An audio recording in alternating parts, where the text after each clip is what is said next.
보통 법문은요, 이제 통상적으로 이제, 단원법이 있고, 그다음에 이제 사례법이 있다고 합니다. 단원법이라면 뭐냐면, 전체 개괄, 그래서 어떤 그 기준을 잡는 법을 단원법이라고 이야기하고, 사례법은 어떤 사례가 생기면 그것은 어떻게 해야 하는가에 대한 이야기입니다. 그래서 십계명은 사례가 나타나는 것이 아니라, 전체적인 단원, 전체적인 개괄을 이야기하는 것이기 때문에 기준을 제시하는 거라 단원법에 속해 있습니다.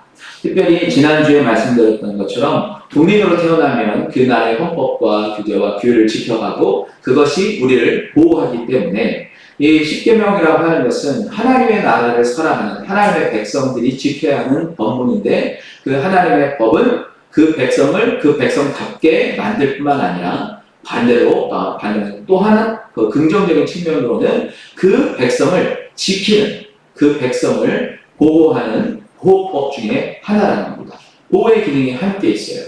여러분들께서도 그것을 함께 지켜서 이 말씀을 우리가 지킬 때 이 말씀을 우리가 어떻게 보호하는지도 함께 잘 기억하면서运用하면서 말씀을 따라가면 좋겠습니다. 제일 처음 오늘은 이제 우리가 제1계명인 너는 나 외에 다른 신들을 내게 두지 말지니라 라고 하는 이 말씀을 함께 대합니다. 특별히 10계명은 지난주에 말씀드렸던 것처럼 두 군데 나와요. 출애굽기 20장과 신명기 5장. 출애굽기 20장에 나오는 말씀은 가나안 땅에서 출발하자마자 바로 하셨던 말씀이기 때문에 말씀이고 신명기 5장에 있는 이 두 번째 나오는 이 10계명은 이제 가나안 땅을 들어가기 전에 새롭게 가나안 땅을 정복해야 할 세대에게 말했던 모세가 그 본문을 다시 한번 읽어줬던 내용입니다. 그래서 약간의 미묘한 차이가 있긴 있어요. 근본적인 뜻은 차이는 없지만 그 뉘앙스라든가 이런 좀 차이가 있어서 저는 일단 본문은 신명기 5장을 본문으로 삼아서 말씀을 전하려고 합니다. 왜냐하면 새 시대를 열어가야 하고 새 시대를 살아가야 하고 실제 부딪혀야 하는 현실적 문제를 놓고 말했던 이 모세의 이야기가 약간의 뉘앙스 차이 그리고 해석하시는 분들도 그 약간의 단어 하나나 머미 하나의 차이를 두었기 때문에 그 사이의 간격을 좀 찾아서 우리의 삶에 조금 더 현실적으로 적용하면 어떨까 하는 마음에서 찾아가고 있으니까요. 뭐 이것이 맞나 저것이 맞나가 아니라 내용은 같아요. 다만 그 말하는 뉘앙스, 말하는 속뜻이 아니라 적용해야 하는 관점이 조금은 다르기 때문에 그렇게 이해하시면 좋을 것 같습니다. 그래서 어떤 분들은 왜 출애굽기 원본, 이 십계명 원본 가지고 설교를 해야지 왜 신명기 가지고 설교를 하냐 하시는 생각을 하실까봐 말씀을 드리는 거예요. 대부분 십계명 설교하시는 모든 목사님들의 본문은 대부분 다 출애굽기를 삼고 있습니다. 왜냐하면 그게 오리지널이니까. 그러나 저는 적용의 측면에서는 신명기가 더 좋겠다는 생각에서 이번에는 신명기로 말씀을 정해봅니다. 나 외에 라고 하는 말은 어떤 뜻을 갖고 있느냐 하면 하나님과 같이 또 하나님과 나란히 그리고 하나님의 얼굴 앞에서 라고 하는 속뜻을 갖고 있어요. 그러니까 나 외에 나 외에는 이라고 하는 뜻은 내 얼굴 앞에 나와 너 사이 앞에 내 곁에 내 옆에 나란히 다른 것을 두지 말아라 이야기하시는 겁니다. 그러니까 어떤 의미로 이야기하냐면 내가 너희들과 함께 관계를 맺고 내가 너희의 하나님이 되었는데 나와 너 사이에 내 얼굴과 너희 얼굴 사이에 다른 것이 있으면 안 된다는 거예요. 그리고 너희의 얼굴 앞에 내가 있기를 원한다는 뜻입니다. 내 옆에 나란히 무언가 두기를 원하지도 않으세요. 그리고 내 곁에 무언가 다른 것을 두기도 원하지 않습니다. 마치 결혼한 남자와 여자가 한 부부가 되어서 서로에게만 집중하듯 하나님은 이스라엘 백성들에게 얘기하시는 거예요. 내가 너 앞에, 나 외에는 네 앞에 아무도 있지 않아야 할 것이다 라고 말하고 있습니다. 잠시 제가 이제 결혼한 남녀에 대한 이야기를 했는데요. 이런 거죠. 남자와 여자가 결혼해서 한 부부가 되었어요. 둘은 서로 사랑해서 결혼을 하게 되었는데 그 다음에 그 둘 사이에 자녀 외에 다른 누군가가 들어오게 된다면 그 관계는 어떻게 될까요? 이건 이상한 관계가 되는 거지 않겠습니까? 그렇죠? 또 부부가 함께 결혼했다면 아내는 남편에게 남편은 아내에게 요구할 수 있는 게 하나가 있는데 뭐냐면 나만 사랑해달라고 요구할 수 있어요. 그게 잘못된 건가요? 여보, 나만 사랑해야 돼 라고 말하는 게 부부관계에 있어서 잘못된 건가요? 아니, 그러면 요즘 사람들은 이렇게 얘기하잖아요. 나도 사랑해줘. 다른 사람도 사랑해도 되는데 나를 더 사랑해줘 라고 이야기하는 게 맞을까요? 근데 요즘 사람들은 그렇게도 해석한단 말이죠. 그러니까 가정이 깨어지고 부부가 깨어지는 일들이 많이 있습니다. 사랑의 관계에서는 유일하게 두 사람 사이에 어떤 것도 그 사이에 들어가지 않는 것이 부부와 관계를, 사랑을 유지하는 관계가 되는 거죠. 하나님께서 이스라엘 백성들을 왜 부르셨는가? 그들을 사랑하기 때문에 그들과 언약을 맺으시고 서약을 하시고 이제 새로운 방식을 살아가게 되는데 첫 번째 뭐냐면 나 외에는 너희 앞에 있지 않기를 원한다는 겁니다. 그래서 여기에 보면요, 우리가 오해할 일들이 가끔 있긴 하는데 나 외에는 다른 신들을 내게 두지 말지니라 라고 이야기하기 때문에 우리는 하나님을 우리가 신으로 여기면서 우리 앞에 두어야 하는데 다른 신들, 많은 신들이 있는데 하나님이 우리 앞에만 있어야 한다. 이런 생각을 하게 오해할 때가 있습니다. 좀 편하게 말하면 이 세상에 많은 신들이 있잖아요. 사람들이 생각하는 신, 그렇죠? 사람이 있는데 하나님만이 유일한 신이 아니라 다른 신들도 많이 있는데 그 신들 중에 하나님만 선택해서 내 앞에 두어야 한다라고 이 말씀이 이야기하고 있다고 우리는 오해한다는 거예요. 왜냐? 하나님께서 말씀하셨어요. 이 세상에 신은 누구밖에 없다. 하나님밖에 없다 그랬어요. 하나님밖에 없다고 하나님께서 직접 말씀하셨어요. 출애굽기 3장 같은 경우에는 이렇게 말씀하시죠. 나는 스스로 있는 자, 스스로 있는 이 세상에 존재하는 신이 누가 있겠습니까? 단 한 명도 없습니다. 신명기서 17장을 통해서 우리에게 확인해 주시는 건 뭐냐면 이 세상에 하나님 외에는 다른 신은 없다고 계속해서 이야기하고 계세요. 이사야서에서도 말씀하셨습니다. 나 외에는 다른 신이 이 땅에 없다. 천지를 만든 신도 나밖에 없지만 나와 비교할 신 자체가 아예 없다. 나만 유일한 신이다 라고 말하고 있어요. 그러니까 하나님이 그렇게 선언하고 말했는데 우리는 오해한다는 거예요. 이 세상에 많은 신들이 있는데 그 중에 하나님이라는 신을 택해서 그 하나님과 관계하고 그 하나님만 사랑하고 그 하나님만 선택해서 우리 앞에 우리 앞에 대면하고 그분과 함께 살아가는 것을 하나님께서 원하신다라고 생각한단 말이죠. 그런데 성경이 말하는 사실은 그렇지 않아요. 많은 신들 중에 하나가 있는 하나님을 선택하는 것이 아니라 신은 하나님밖에 없어요. 그렇기 때문에 하나님과 우리 사이에 또 다른 신이라고 하는 것이 생긴다면 그것은 인간이 만들어낸 신이라는 거예요. 인간에 의해서, 인간의 생각에 의해서, 인간의 상상에 의해서, 인간의 연약함을 통해서 만들어진 신이 되는 것입니다.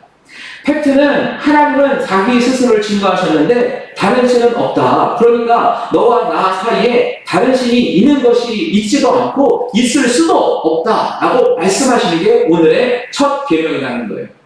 그러면 하나님 왜 이 말씀을 하셨는가? 방금 말씀드린 것처럼 인간이 우상을 만들어내기 때문입니다.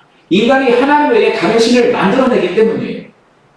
그래서 자기에게 필요한 신을 만들어서 하나님 외에 그 하나님과 우리 사이에 인간이 만든 신을 끼워 넣어서 하나님 앞에, 내 앞에 다른 신을 만들어 놓는 게 바로 인간이에요. 하나님은 왜 인간이 이 신을 만들게 할까? 인간이 우상을 만드는 이유는 무엇일까? 먼저는 모든 인간은 다 근본적으로 종교성을 갖고 태어납니다. 왜냐하면 전도서의 3장의 말씀을 보면요, 하나님께서 모든 인생의 힘을 선물로 주셨는데 그들로 하여금 영혼을 사모하게 하셨다 그랬어요. 인간이 영혼을 사모할 수 있는 방법은 무엇이 있겠습니까? 바로 자기의 삶은 인간은 유한하는 거예요. 끝이 있는 거예요. 모든 사람은 다 죽기 마련이에요. 죽음 이후의 삶에 대한 고민을 하기 시작했고 그것이 영혼을 사모하는 마음을 주셨는데 그것을 인간의 종교성이라고 이야기해 볼 수 있어요. 그러니까 모든 사람은 태어나면서부터 종교성을 갖고 태어납니다. 그래서요, 신을 만들어내는 거예요. 신을 찾게 되어 있어요. 유명한 역사학자인 토인비는 이런 말을 했습니다. 법, 제도, 문화 이런 것들이 생겨나기 전에 어떤 산강, 오지, 다음에 문화로부터 격리되어 있는 어느 곳을 가든지 종교는 반드시 존재한다라고 말하고 있어요. 그처럼 인간은 종교성을 갖고 있습니다. 신이라고 하는 존재를 찾는 근본적인 속성이 인간 안에 있어요. 두 번째 이유는 뭐냐면, 왜 그런 종교성이 있냐면 창조의 원리에서 우리에게 부여해 주신 영적인 존재가 바로 사람이기 때문입니다. 하나님께서 짐승도 흙으로 만드시고 사람도 흙으로 만드셨지만 사람에게는 특별한 것을 불어넣어 주셨어요. 그것을 생기라고 합니다. 그것을 푸뉴마라고 이야기하고 루하라고 이야기합니다. 그래서 그 루하라고 하는 것은 바로 성령을 의미하는 것이고 성령의 기운을 이야기하는 것이죠. 그러니까 짐승과 사람이 다른 것은 영적인 존재라는 거예요. 그래서 영적인 것을 찾아가려고 하기 때문에 사람은 종교성을 갖게 됩니다. 창조의 원리, 그것이 바로 종교성을 갖고 있기 때문에 인간은 신을 찾게 되어 있어요. 두 번째는 인간이 연약하기 때문입니다. 만약에 인간이 강하다면 자기가 가장 강하다면 더 이상 불편하거나 위험을 느끼거나 할 것이 없겠죠. 그런데 인간은 유한합니다. 자연 앞에 유한합니다. 자연이 우리보다 힘이 더 세요. 물론 이용하고 관리하고 다스릴 수도 있긴 하지만 때로는 천재지변 앞에 인간은 무책, 아무런 방법 없이 다 당할 수밖에 없습니다. 또 연약한 인간은 자기보다 센 누군가에게 당할 수밖에 없어요. 전쟁이 바로 그러한 형국입니다. 강한 존재를 섬김을 통해서 우리는 자기 자신을 보호하려는 보호 욕구를 갖게 됩니다. 그렇지 않습니까? 만약에요, 지역과 지역에 어떤 사람들이 함께 싸우는데 자기네가 힘이 약해. 그런데 전쟁을 포기하고 종이 되어버리는 경우가 많죠. 왜 그렇습니까? 그들의 보호 아래 들어가는 것이 생명을 죽는 것보다는 낫기 때문에 스스로 그 아래 종으로 되어가는 경우도 많이 있습니다. 그래서 인간은 연약하기 때문에 자기보다 강한 존재를 섬기게 됩니다. 그것이 짐승일 때도 있고요. 어떤 독을 갖고 있는 정말 작은 짐승, 곤충이 될 수도 있고요. 때로는 어마어마하게 큰 산과 또 어마어마하게 큰 어떤 자연 현상들을 섬길 때도 있습니다. 가만히 보세요. 대부분의 신이라고 하는 인간이 만들어 놓은 그 신들이라고 하는 것이 다 그런 유형 아니겠습니까? 그리고 인간이 우상을 만드는 세 번째 이유는 바로 욕심입니다. 갖고 싶은 것, 어떤 명예를 갖고 싶은 것, 그리고 쾌락을 추구하는 것 같은 그런 욕망을 이루어줄 어떤 존재를 만들고 그 존재를 통해서 우리의 욕망과 욕구를 정당화하기 위해 인간은 신을 만들어냈는데요. 그것이 바로 인간의 욕심 때문이에요. 바라는 것이 없으면 요구하는 것이 없겠죠. 그런데 인간은 내 무언가를 얻기 위해서 한 존재를 만들고 그것을 섬기면 그것이 나를 그렇게 만들어줄 것이다 라고 하는 욕구와 욕망 때문에 신을 만들어내게 됩니다. 그런데 가만히 생각해 보세요. 이것이 다 누가 만들어내는 거예요? 사람이 만들어내는 신이에요. 자, 사람이 만든 게 대단합니까? 아니면 그 만든 존재가 더 대단합니까? 바꿔 말하면요, 인간이 무언가 기계가 되었든지 어떤 물건이 되었든지 도구를 되었든지 이걸 만들었어요. 그러면 그 물건이 만든 사람보다 더 대단할 수는 없지요. 더 뛰어날 수는 없지요. 그 물건이나 어떤 장치나 도구를 만든 사람이 더 뛰어난 거잖아요. 생각해 보세요. 인간이 만든 신과 인간, 어느 존재가 더 뛰어난 존재입니까? 인간이 더 뛰어난 존재가 되는 거잖아요. 그런데 이상하게 우리는 사람이 만들어 놓고도 그 만들어 놓은 존재 안으로 들어가는 경향이 있다는 거예요. 이것이 바로 하나님께서 우리에게 말씀하시는 이 우상숭배의 위험성입니다. 그래서요, 일반적으로 교회를 다니면서 또 성경 말씀을 듣고 하나님을 믿고자 하는 사람은요, 하나님만이 주인인데 다른 것을 주인으로 삼지 않으려고 하는 다행스러운 삶을 살아갑니다. 그리고 보편적으로 사람들이요, 손으로 만든 형상이나 어떤 사람의 생각에서 만들어낸 어떤 존재에 대해 절하거나 그것을 믿거나 신뢰하지 않는 경향들이 교회에 다니는 사람들은 있습니다. 왜냐하면 하나님에 대해서 알게 되니까요. 그런데도 요한은 요한 1서의 맨 마지막 문장에 이렇게 이야기하고 있습니다. 자녀들아, 너희 자신을 지켜 우상에서 멀리하라.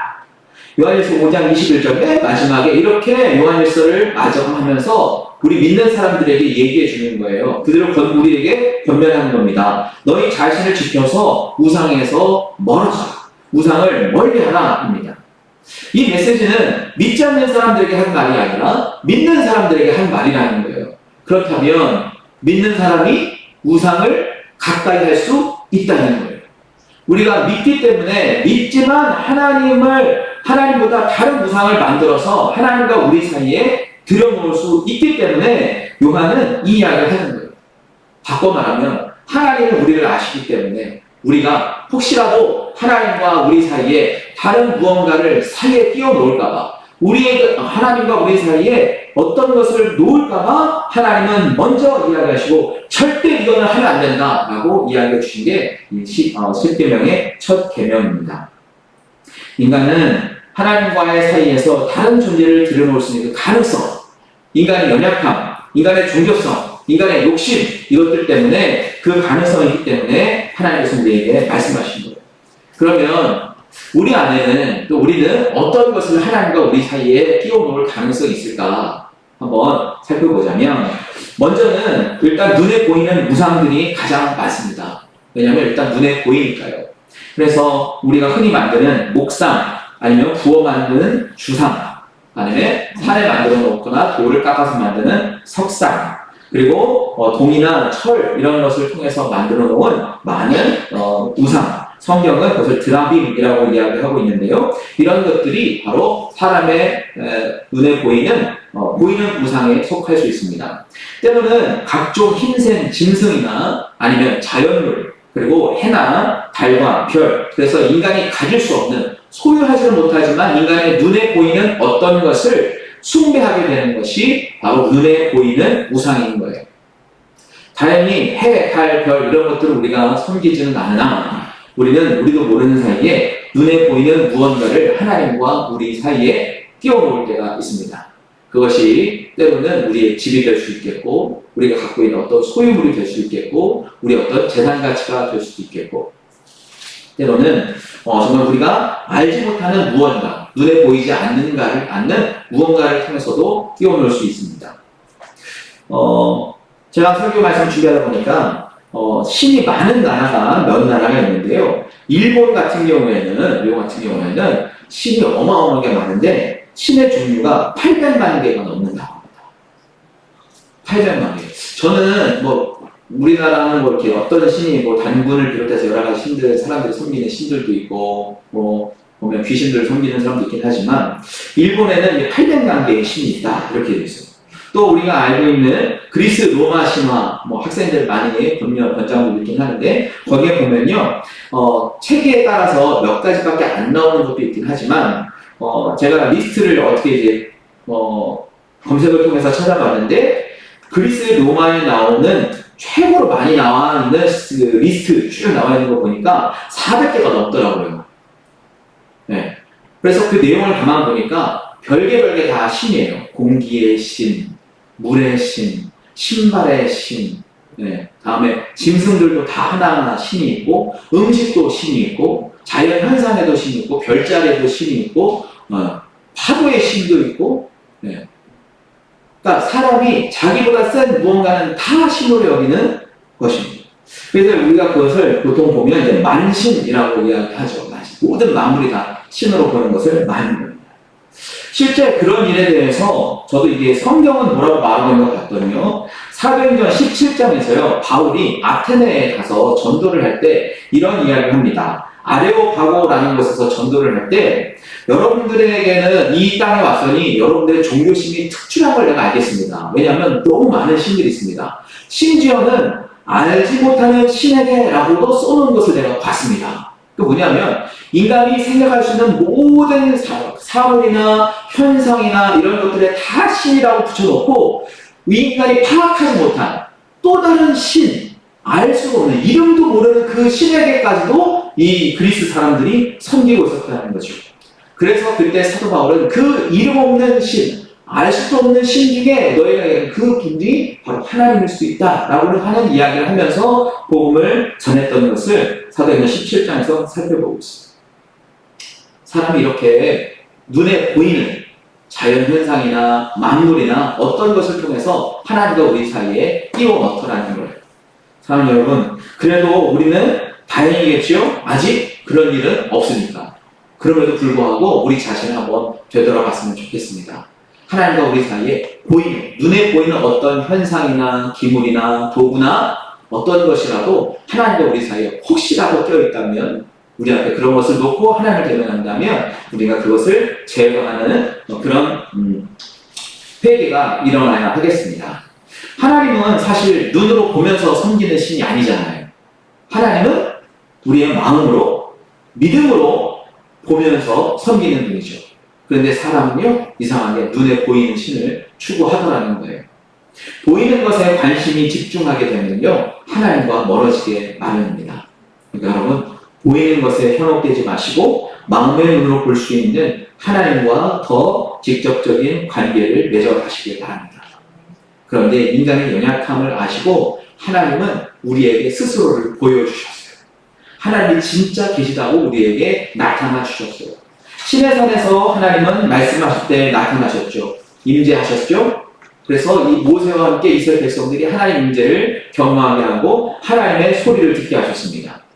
하나님을 눈으로 보면 살아남을 수 있는 사람이 단 한 사람도 없기 때문에 하나님은 모세조차도 하나님의 뒷모습만 보도록 허락하셨습니다.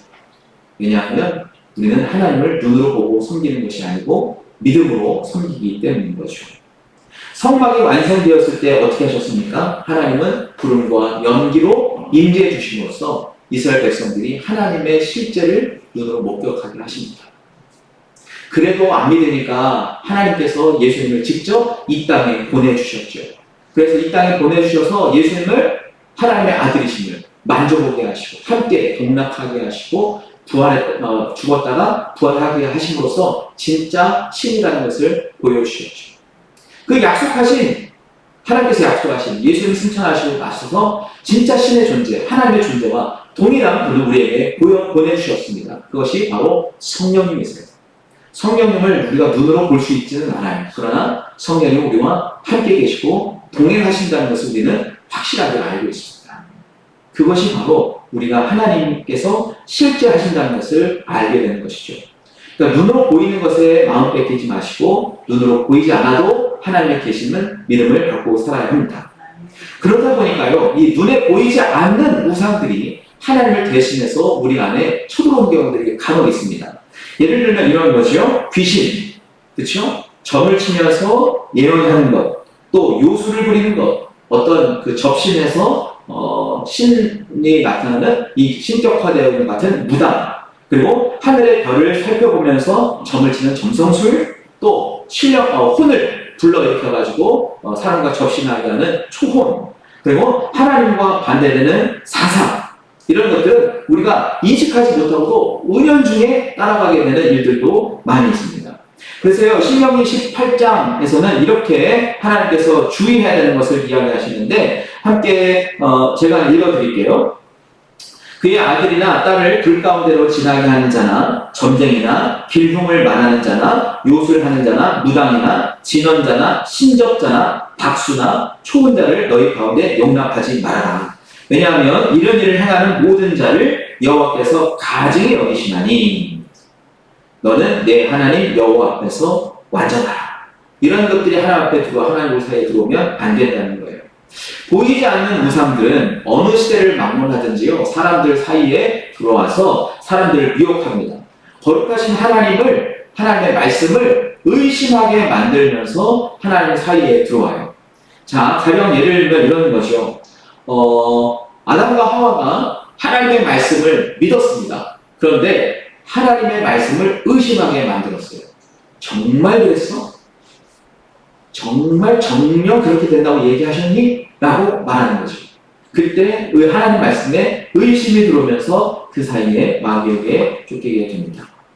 예수님께서 시험을 당하셨을 때 사탄은 그렇게 예수 앞에 다가오죠. 네가 하나님의 아들이거든. 네가 하나님의 아들이거든. 하나님의 아들이 맞아요? 아니에요? 맞아요. 맞으시잖아요. 그런데 네가 진짜 하나님의 아들이거든. 여기서 뛰어내려가라. 돌로 떡을 만들어가라. 내게 절여가라. 여러분, 눈에 보이지 않는 것들은요, 하나님의 말씀을 의심하게 만들어요. 마치 자기네가 말하는 것이 진짜인 것처럼 이야기하죠. 그래서요, 제가 가끔, 저도 어렸을 때 멋모르고 봤던 게 있는 게 뭐냐면, 신문 같은 데 보면, 오늘의 운세 뭐 이런 거 있어요. 오늘의 운세. 저는 장난이라고 생각했긴 했지만, 지금도 생각하면 그렇게 어리석은 경험이 없었어요. 거기 보면, 동쪽에서 기린이 나타날 것이다. 오늘 귀인을 만나게 되는데 뭐 물을 조심해라 뭐 이런 거 있으면 그날 물 먹을 때도 조심하고 체할까 봐고 이런 우리가 학생 때 충분히 장난스럽게도 그렇게 할 수 있지만 그것이 우리를 얽매는 거예요. 만약에요 정말 동쪽에서 귀인을 만나게 되면 어떻게 됩니까? 오늘의 운세가 맞는 게 되는 거예요. 그렇죠. 물을 먹었는데 물 먹고도 체하거나 킥거리거나 이렇게 되면 물을 조심해야 되는 게 맞는 게 됩니다. 하나님의 말씀을 믿고 신뢰해야 되는데 그릇된 정보, 거짓을 우리가 속게 만드는 것이 바로 보이지 않는 영의 존재인 거예요. 사탄은요, 이 보이지 않는 우상들을 통해서 사람을 나락으로 떨어뜨리는 것이 아니라 오히려 죄성을 자극해서 이기심을 불러일으키고 야망을 불러일으킵니다. 그래서요, 보이지 않는 우상들보다 더 무서운 것은 그 틈을 찾아, 그 의심을 통해서 새겨진 그 틈을 통해서 내 삶의 가치와 내 모양과 내 그 죄성이 불러일으켜지는 그것을 더 조심해야 되는 거예요. 아담과 하와에게 의심을 불러일으켜서 추구했을 때 처음 했던 이야기는 뭐냐면 내가 하나님같이 될 것이다. 하나님같이 될까봐 그렇게 못한 거야 라고 말해주었거든요. 바로 인간의 죄성, 하나님같이 되려고 하는 하나님의 영역을 뛰어넘어 자기 자신이 스스로 신이 되려고 하는 인간의 욕과 욕망을 일으켜서 하나님과 멀어지게 하는 거예요. 사탄은요 그렇게 우리를 하나님과 떨어뜨리려고 합니다. 하나님의 공의와 사랑을 오해하게 하고 우리 스스로 교만하게 하고 하나님 앞에서 겸손해야 하는데 우리로 하여금 겸손해서 멀어지게 합니다. 하나님과 동행하는 삶을 살아야 되는데 하나님과 멀어지는 삶을 살게 합니다. 하나님과 더 친밀한 관계를 맺어야 하는데 그 사이를 해방하기 시작합니다. 부부관계에서도 그렇지 않습니까? 남자와 여자가 서로 사랑해서 한 부부가 되었는데 그 믿음이 굳건해지면 헤어지지 않는데요. 의심이 들어가기 시작하면 이게요 걷잡을 수 없잖아요. 그래서 의처증, 의구증이라고 하는 것은 정말 그 둘 사이에 너무 힘든 관계를 만들어가지 않습니까? 사탄은 보이지 않는 우상들을 통해서 하나님을 의심하게 만듭니다. 하나님만 뛰어난 게 아니라 나도 뛰어나다. 자기도 뛰어나도 이야기할 뿐 아니라 너도 뛰어날 수 있다. 너도 하나님이 될 수 있다라고 우리를 미혹합니다. 여러분, 이 보이지 않는 우상을 조심하시기 바랍니다. 혹시라도요, 우리가 이 보이지 않는 우상들에게 잘못된 영향을 받고 있다면 내 스스로가 교만해지고 하나님 말씀을 듣지 않게 되고 하나님이 의심스럽게 되고 상황이 의심스럽게 되는 그런 위치에 혹시라도 놓이게 된다면 여러분 우리가 우리의 자신의 모습을 잘 돌이키시고 그런 우상들에게 눈에 보이지 않는 현상과 사람 만들어 놓은 그 상상에 또 사탄에게 마음 뺏은 것을 다시 돌이켜서 주님 앞에 돌아오시기를 바랍니다. 이 보이지 않는 우상도 우리가 제거해야 하는 또 하나의 우상일 수 있습니다. 세 번째는 대상화할 수 있는 우상입니다. 이 대상화한다는 건 뭐냐면 어떤 상징적 의미, 하나님을 대신해서 놓을 수 있는 것입니다. 대부분의 사람들은요, 자기와 자기 자신들 그리고 자기 가족들이 여러 가지 위험이나 이런 데서 보호받고 안정되고 평안하고 건강하고 행복하게 사는 것을 모든 사람들은 다 소망합니다. 그렇죠? 고생하고 싶은 사람이 어디 있어요? 고생하고 싶지 않죠. 행복하고 싶지 않은 사람이 어디 있겠어요? 다 행복하고 싶죠. 건강을 잃어버리고 싶어요? 건강해지고 싶어요. 모든 사람은 다 이렇게 행복을 추구하고 건강하게 원하고 안전하게 원하고 평안하게 원합니다. 그런데요, 놀라운 사실은 이 지구촌은요, 죄가 들어오기 시작하면서부터 인간은 평안과 안전과 행복을 하나님으로부터 찾지 아니하면 거둘 수가 없고 갈 수가 없고 가질 수가 없어요. 죄의 저주 아래서 모든 사람은 죽음이라고 하는 두려움에 도달하게 됩니다. 그 두려움은 결국 죽음이라고 하는 것은 사랑하는 사람과의 이별을 갖고 오게 됩니다. 이 죽음은 때로는 건강을 잃어버림으로 더 일찍 찾아오게도 됩니다. 또 그런 건강을 잃을 때 우리가 갖고 모아놨던 재산을 함께 다 잃어버리는 경우도 있습니다. 이상하게요, 한 사람이 아프면요, 온 집안이 다 아프더라고요. 모두가 건강할 때는 별일 없는 것 같았는데요, 누군가 한 사람이 아프기 시작하면 그 가정뿐만 아니라 집안이 다 마음이 불편하고 걱정이 돼요. 그래서요, 천재지변이 일어나고 전쟁이 일어나고 재난이 닥칠 때면 사람들은 더 불안해집니다. 그래서요, 이때 누군가 한 사람이 딱 나타나가지고 이 모든 것을 다 해결해 주기를 바라요. 그러다 보니까요, 어떤 초능력을 갖고 있는 사람들은 따라다닙니다. 바로 예수님이 나타났을 때 사람들은 그러했어요. 예수님을 따라갔던 청중들은요, 예수님의 기적을 쫓아다녔지 예수님을 믿은 건 아니었다는 것을 우리는 알 수 있습니다. 그들의 배고픔을 해결해주고 그들의 질병을 고쳐주고 어떤 신적인 능력을 갖고 있는 초인을 추구했던 것이고 따랐던 것이지 진짜 메시아 그리스도 예수님을 쫓았던 것은 아니라는 것을 우리는 알 수 있습니다. 그렇기 때문에요, 어떤 누군가는 이런 사람들의 심리를 이용해서 자기가 어떤 초인이라도 된 것처럼 사람들의 마음과 생각을 올가면서 사로잡습니다. 얼마 전에 한국 사회를 깜짝 놀라게 했던 일들이 있었죠. 자기가 신이라고 말하는 사람들이 영상에 공개되면서부터 문제가 되기 시작했고 사람들이 깜짝 놀라기 시작했습니다. 바로 정명석과 아가동산 그리고 요즘에 또 나타나기 시작한 돌나라 마찬가지입니다. 그 외에 많은 이단 종교들, 그것을 우리는 적그리스도라고 이야기하는데 사람들을 그런 초인적인 능력과 카리스마로 사람들을 사로잡는 일들이 시작됩니다. 더 무서운 일은요, 그런 초인을 외부에서 찾는 것이 아니라 자기 자신을 숭배하는 사람도 생기기 마련입니다. 외부에 있는 어떤 정치인이나 종교인이나 지식인이나 주변인들, 그런 사람, 특출한 사람들을 쫓아서 그 사람들을 하나님과 나 사이에 끼워놓는 사람도 분명히 있지만 어떤 사람은 자기 자신을 그 대상화, 하나님처럼 만들어서 자기 자신을 숭배하는 경우도 있습니다. 전능하신 하나님을 하나님으로 인정하지 않고 오히려 자기 자신의 능력과 자기 자신을 더 의지하면서 자기 힘을 가지고 자기의 야망을 가지고 자기 감정을 기준으로 자기 자신을 숭배하는 사람들이 생기기 마련입니다. 그것을 어떤 경우에는 교만으로 삼아가기도 하고 어떤 경우에는 이기심으로 찾아가기도 하고 어떤 사람은 포악한 행동을 통해서 자기 자신을 그렇게 만들어가기 시작합니다. 어떤 면에 자기 숭배 사상은요, 자기 자신에게 집착하게 해요. 내가 더 중요한 사람이 돼요. 나를 위해서라면 무엇이든지 할 수 있는 사람으로 바꿉니다. 하나님도 버릴 수 있고 하나님도 떠날 수 있고 하나님을 이용해 먹으려고 하는 그런 마음도 갖게 됩니다. 그 마지막 끝은 어떻게 되는지 아세요? 하나님 말씀 앞에 불순종하게 됩니다. 자기 자신을 숭배하게 되면 결국 하나님을 섬기는 것이 아니라 자기 자신을 따르고 자기 자신을 숭배하기 때문에 하나님께 불순종하게 되는, 순종하지 못하게 되는 경우에 이르게 됩니다. 구원을 받았지만 자기 자신을 내려놓는 훈련을 하지 못해서 하나님께서 깨닫게 하신 그 말씀대로 살아가지 않는, 순종하지 않는, 그리고 그 말씀을 거부하기까지 하는 경우에 이르게 됩니다. 여러분, 어쩌면 우리는 외부에 있는 누군가의 마음을 뺏기진 않았을 줄 모르지만 나에게 마음을 뺏긴 것은 아닐까요?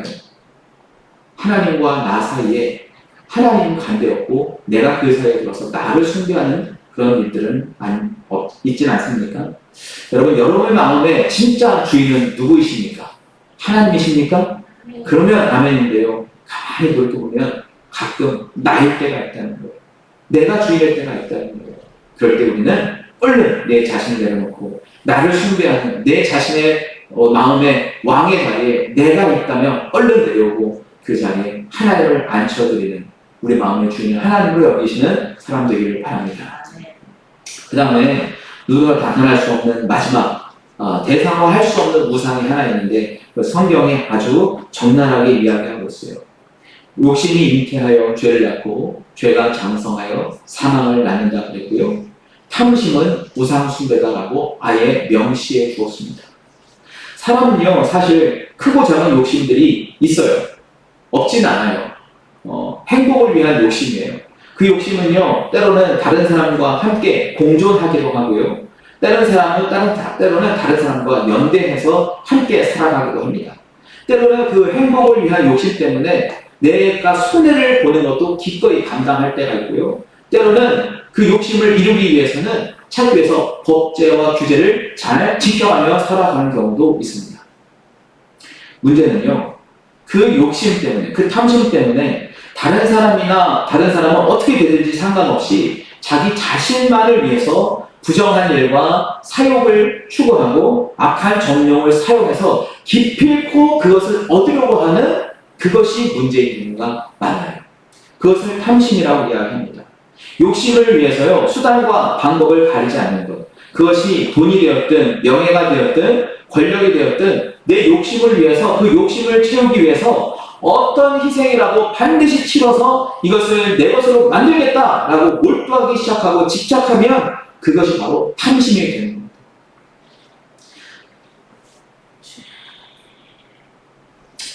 사랑하는 여러분, 우리 안에 혹시라도 내가 어떤 것을 바라는 것들을 위해 다른 사람을 희생시켜야 하고 다른 사람에게 강제해야 하고 다른 사람은 어떻게든 상관이 없어 나만 잘 되면 돼 나만 살아나면 돼 이런 마음이 혹시라도 있으시다면 그것은 우리 안에 우리도 모르게 심겨진 사탄의 탐심일 수도 있습니다. 우리가 그것을 다 내려놓고 버려가는 저와 여러분 되기를 바랍니다. 이 10계명의 1계명은요 남에게는 보이지 않지만 우리의 믿음의 눈으로 보이는 하나님과의 관계를 이야기합니다. 나도 느끼고 있고 나도 알고 있는 내 마음속의 우상을 하나님께서 지목하고 계시는 거라고 저는 믿습니다. 죄로 발전할 수 있는 욕심이 혹시 저와 여러분 안에 마음 안에 있다면 그런 탐심이 있다면 우리는 그것을 반드시 떨쳐내야 하겠습니다. 이 좋아하는 것과 우상숭배는 좀 다르다고 생각이 들어요. 어떤 것을 우리가 하다 보면 잠시 좋아해서 몰두하고 집중할 수는 있어요. 공부하는 일이 되었든 돈을 버는 일이 되었든 사람을 사랑하는 일이 되었든 어떤 봉사가 되었든 좋아하는 일에 잠시 몰두는 할 수 있어요. 그런데 그 좋아하는 것과 우상숭배의 차이는 뭐냐면 하나님을 위해서 그것을 관둘 수 있느냐 그것을 위해서 하나님을 버릴 거냐의 차이가 있습니다. 무슨 이야기인지 이해되십니까? 무언가를 하나님이 아닌 다른 거를 좋아하는 일, 내가 뭐 운동을 좋아하던, 뭐 스포츠를 좋아하던, 게임을 좋아하던, 뭐 사람과 만나는 것을 좋아하던, 또 일을 좋아하던, 돈 버는 걸 좋아하는 건 어떤 것이든 우리가 좋아하는 일을 계속 하다가도, 몰두하고 집중하다가도 하나님이 이걸 원하시는 것 같지 않다라고 하는 깨달음이 왔을 때 과감히 멈출 수 있다면 저는 그건 좋아하는 거라고 생각이 든다는 거예요. 다만 하나님께서 멈춰라, 그만해라, 또 하나님께 집중해야 하는 것을 알려주면서 불구하고 그것을 포기하지 못하고 그것을 계속해서 지속해 나간다면 그것이 우리의 우상이 된다는 거예요. 그것이 내가 될 수도 있고 내 자존심이 될 수도 있고 내 재산이 될 수도 있고 내 건강이 될 수도 있고 내 자녀가 될 수도 있고 내가 섬기는 교회가 공동체가 될 수도 있다는 거예요. 그 어느 것도 하나님을 대신할 수 없습니다. 하나님 우리에게 그걸 요구하시는 거예요. 사랑하는 여러분, 좋아하는 것을 하지 말라는 것이 아닙니다. 좋아하는 것을 하지 말라는 것이 아니에요. 다만 그것이 우리와 하나님 사이에 들어오지 못하도록 주의하고 경계하는 겁니다. 사랑하는 여러분, 저와 여러분이 그런 삶을 살아가는 겁니다. 내 마음과 내 행동에 직접적인 영향을 주는 것이 하나님의 말씀인가 아니면 내가 좋아하는 것인가 잘 구분하셔서 우리는 하나님과 우리 사이에 있는 그 우상을 잘 제거해버리고 하나님과 더 친밀한 관계를 맺어가는 10계명의 제1계명을 잘 지켜가는 우리 모두가 되기를 예수님의 이름으로 축복합니다.